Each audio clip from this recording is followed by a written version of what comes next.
Bakit maganda magkaroon ng sariling condominium property within Metro Manila?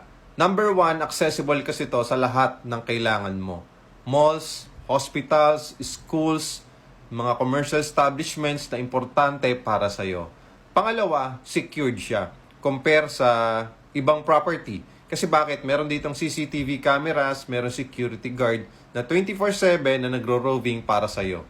Number 3, napakaganda nitong opportunity na magkaroon ka ng condominium property within Metro Manila. Pwede mo siyang magamit for rental business tulad ng staycation, bed space, or long-term rental business. Ibig sabihin, magagamit mo siya na mapagkakitaan at the same time, yung binabayad na renta or upa dun sa unit mo, yun yung mismong pambayad mo sa unit mo.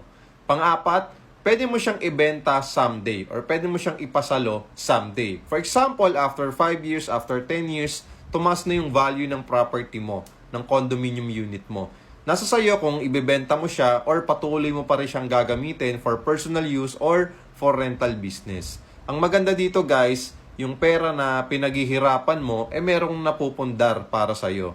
Merong napupuntahan na tama. Imbis na igagastos na lang natin palagi sa bagay na hindi naman magbibigay sa atin ng return, why not na mag-alat ka ng portion kung saan makakapag-invest ka sa real estate property.